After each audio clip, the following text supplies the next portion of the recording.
Halo kawan UGM, senang rasanya bisa bertemu dalam acara kali ini, yaitu Kita Bisa, Bincang Santai UGM Kampus Jakarta.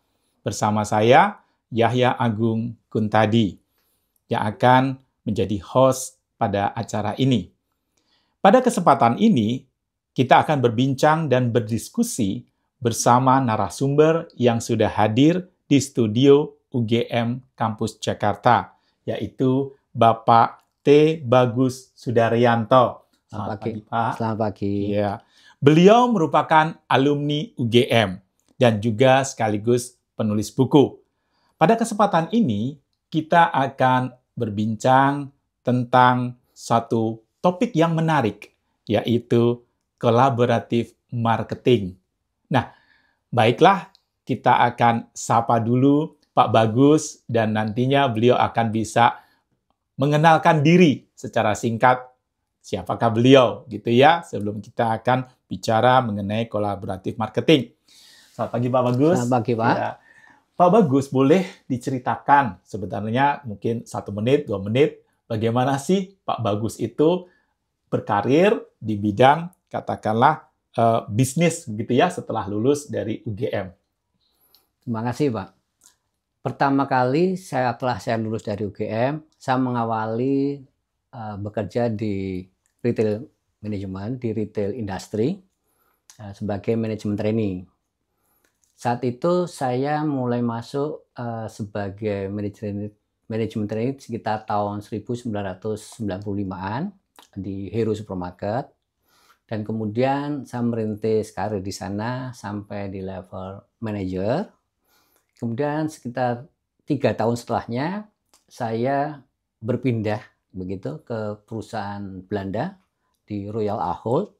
Di sana saya juga 3 tahun meniti karir, mulai dari branch manager hingga sebagai business development director di sana.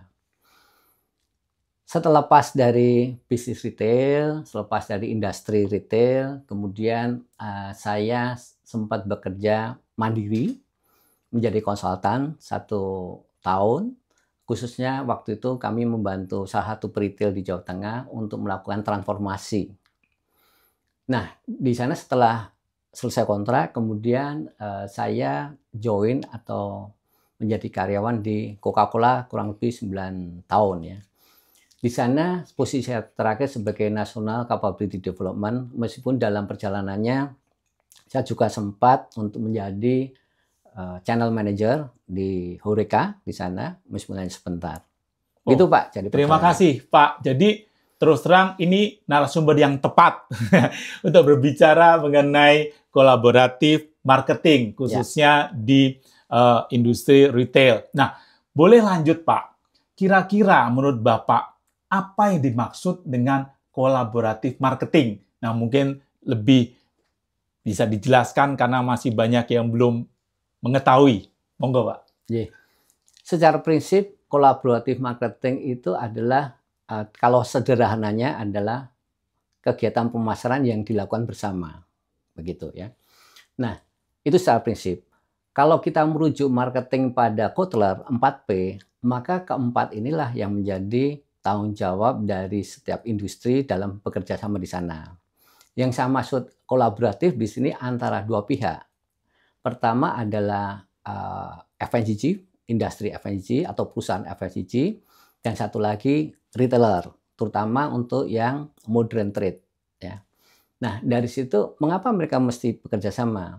Secara prinsip bahwa mereka bekerja sama untuk melayani, untuk memuaskan, untuk memperbaiki bisnis proses dan sebagainya dalam rangka untuk meningkatkan kepuasan para pelanggan mereka. Siapa pelanggan mereka? Adalah konsumen dari perspektifnya FMCG dan pembeli dari perspektifnya retailer. Saya pikir secara prinsip seperti itu, Pak. Oh, jadi ini berbicara bagaimana kolaborasi antara FMCG, ya, fast moving consumer goods dengan retail. Betul. Nah, retail ini adalah yang mempunyai katakanlah tempat begitu. Betul, ya. Ya, ini kerjasama. Nah, kalau kita lihat bagaimana kondisi di Indonesia, Pak, saat ini. Kalau boleh dikasih gambaran sedikit, bagaimana kondisi yang ada tentang kolaboratif marketing ataupun katakan kerjasama antara retail dengan FMCG. Ya. Bisa diupdate, Pak? Ya.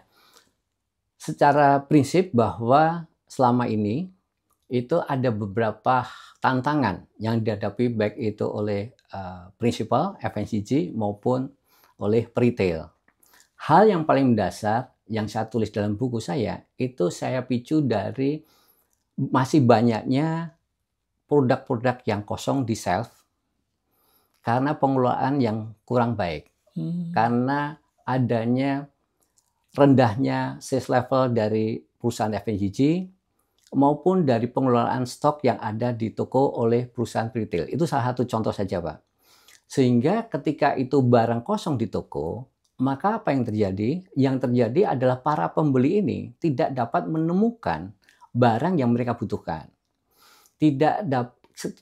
Kemudian dari sisi konsumen sendiri, karena pembelinya tidak menemukan barang tersebut, maka konsumennya juga tidak terpenuhi kebutuhannya. Ini adalah hal-hal yang sangatnya mendasar. Produk sesuatu hal yang mendasar.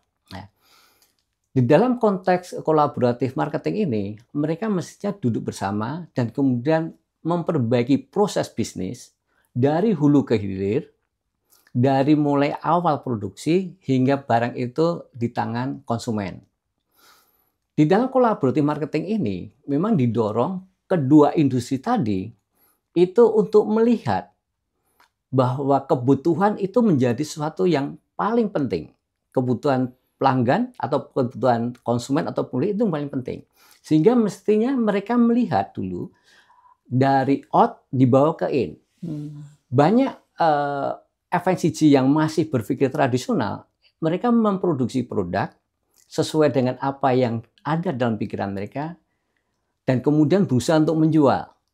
Ini yang kita sebut dengan production driven. Ya, production driven.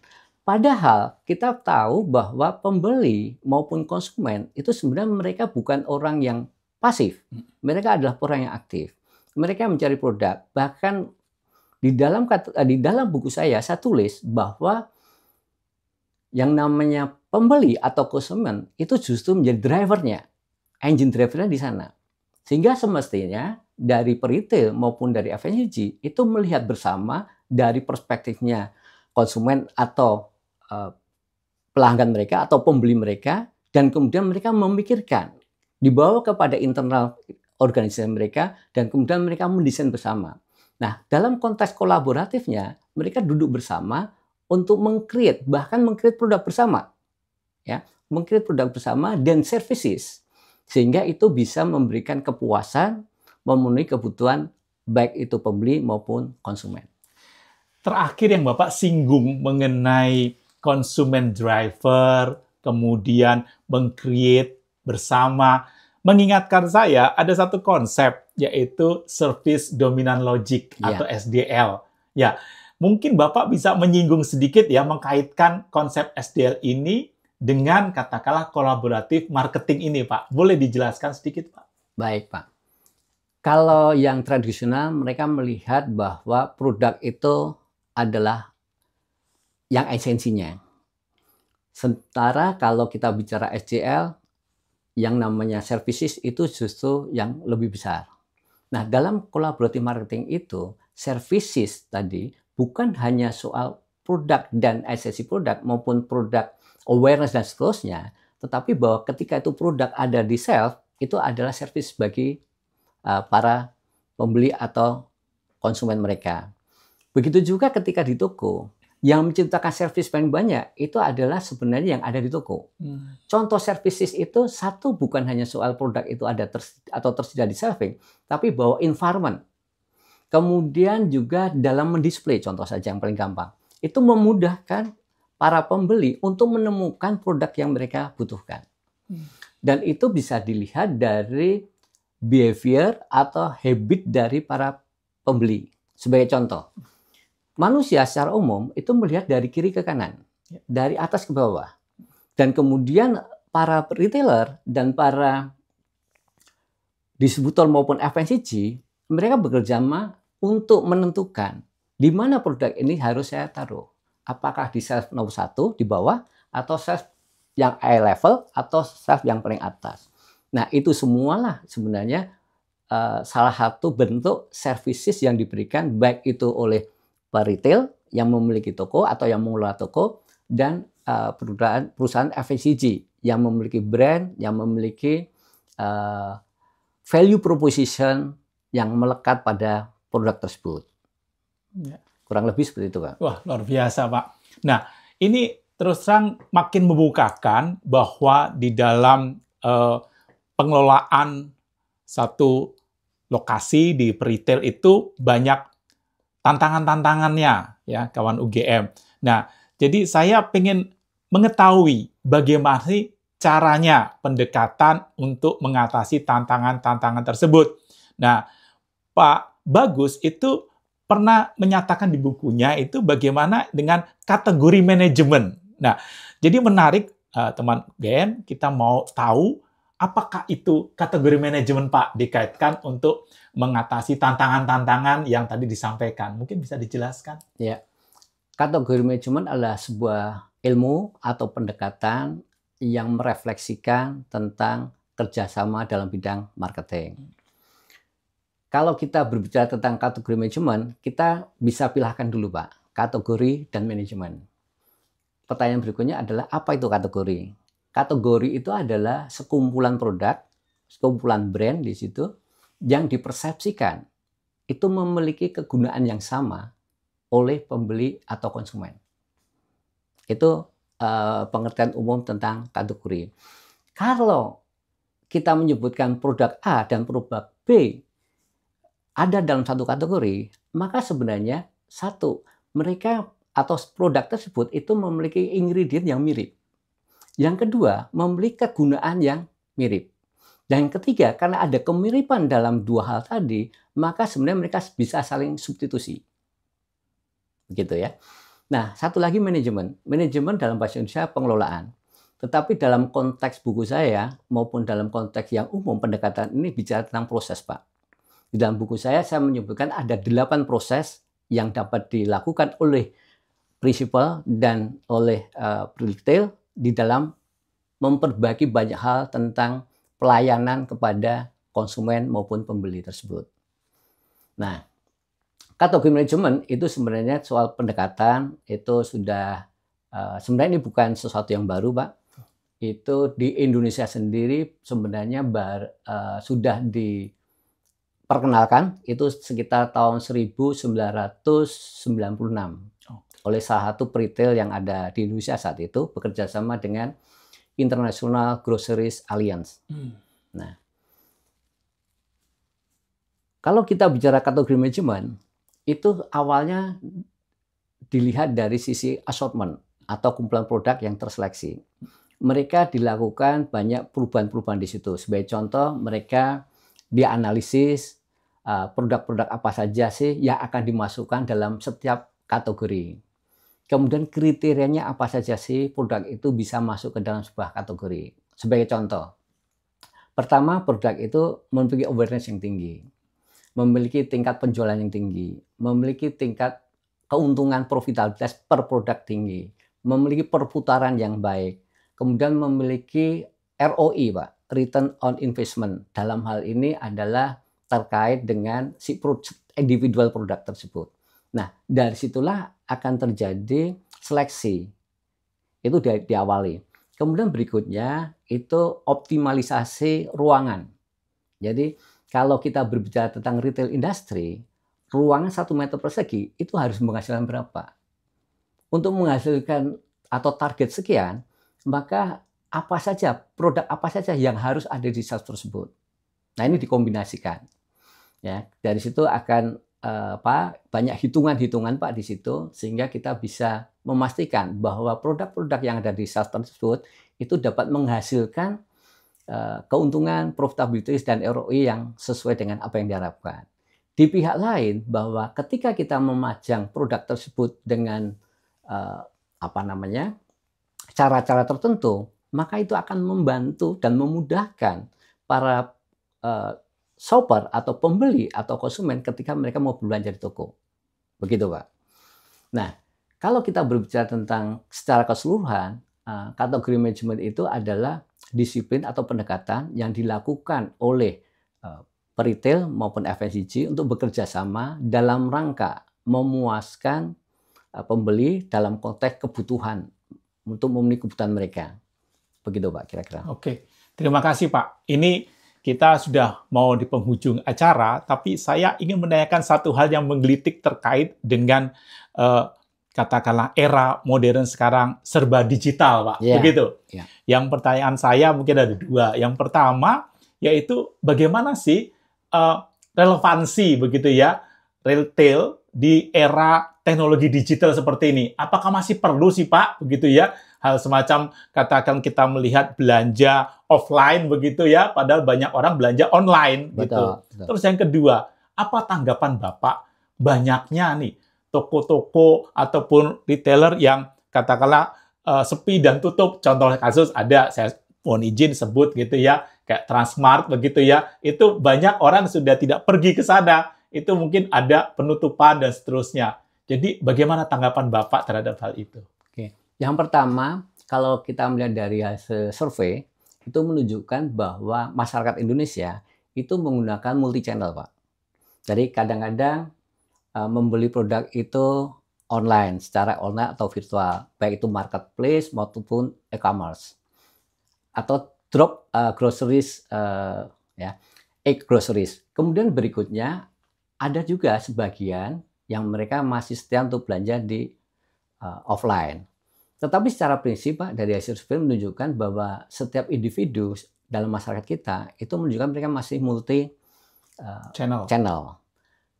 Itu yang pertama. Yang kedua, itu kita melihat kalau itu produk-produk FMCG ya, di luar kosmetik ya, itu lebih banyak mereka masih mengandalkan offline. Ya.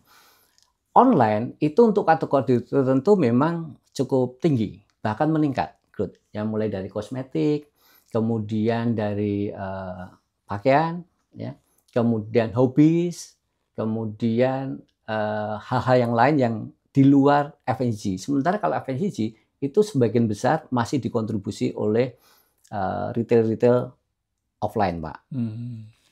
Kemudian menanggapi pertanyaan Bapak tadi yang kedua, tentang bagaimana situasi saat ini dengan maraknya yang tutup, gitu ya. Saya melihat bahwa kompetisi di mereka itu cukup ketat juga. Dan saat ini semua ada eranya, Pak. Oh, ada era. Zaman kita kecil itu era kita era supermarket. Kemudian era itu berubah menjadi eranya hypermarket. Itu sekitar di tahun 1996, 97 hingga tahun 2006, 2007. Di era selanjutnya 2006-2007 itu mulai penetrasi minimarket, Pak. Dan pertumbuhan minimarket sangat luar biasa. Supermarket, hypermarket, minimarket. Ya. Kalau saya boleh mengatakan, untuk hypermarket itu masanya sudah berlalu, Pak. Nah, sekarang lebih banyak minimarket dan independent store. Artinya toko-toko sendiri yang sebagian besar tidak berada di mall, tapi mereka ada di luaran, standing alone begitu. Itu masih tumbuh dengan signifikan. Dan hingga hari ini minimarket pertumbuhannya sangat signifikan. Kita melihat dua pemain besar di Indonesia itu outletnya sudah lebih dari 20.000, Pak. 20.000? Ya. Seluruh Indonesia? Ya. Wow, luar biasa. Jadi kalau kita jumlahkan kurang lebih 40.000 lebih. Oh gitu, dua-dua itu ya. Ya, itu udah luar biasa begitu. Benar. Supermarket sendiri pertumbuhan juga masih signifikan. Memang kalau untuk hypermarket ada declining, Pak. Nah, kenapa declining? Karena sebagian penjualan dari hypermarket itu bukan di FMCG, Pak. Justru di barang elektronik, kemudian fashion dan sebagainya. Sementara fashion dan elektronik itu sekarang sudah pindah ke online. Oke. Gitu. Terima kasih, Pak. Nah, sebelum mengakhiri, ada closing statement dari Bapak? Monggo. Ya. Kita melihat bahwa pendekatan kategori itu sebenarnya bukanlah ilmu yang baru sebenarnya. Ya, di Indonesia sendiri muncul di tahun 1996-an. Nah, hingga saat ini memang sudah banyak yang mengadopsi, meskipun sebenarnya adopsinya belum perfect 100% atau masih dalam perjalanan menuju ke arah kategori manajemen. Yang tadi saya sebutkan, mulai dari asset management, kemudian space optimalisasi, kemudian baru masuk kepada kategori manajemen. Nah, ini menjadi ilmu yang sangat fundamental, terutama ketika pihak FMCG dan retailer itu bekerja sama membangun marketing kolaboratif tersebut, Pak. Sehingga pendekatan ini sangat kritikal dan ini menjadi roh dari pendekatan yang lebih besar yaitu managing key customer, Pak, atau key account management. Ini ada rohnya. Tentu saja ini kami atau kita bisa dorong kepada teman-teman praktisi, teman-teman akademisi, dan juga teman-teman para mahasiswa dalam hal ini untuk bisa mempelajari lebih lanjut tentang kategori manajemen itu sendiri. Terima kasih Pak Bagus, sudah luar biasa bersama-sama kita, dan Pak Bagus ini juga sekaligus penulis buku Kategori Manajemen Collaborative Marketing, gitu ya, kawan UGM. Baik kawan UGM, menutup acara hari ini, saya ingin mengajak kawan UGM untuk follow Instagram UGM Kampus Jakarta di @ugm.jakarta dan juga kanal YouTube-nya di UGM Kampus Jakarta. Dan jika ada pertanyaan, silahkan email ke ugmjakarta atau ugmjkt.team@gmail.com. Sampai jumpa.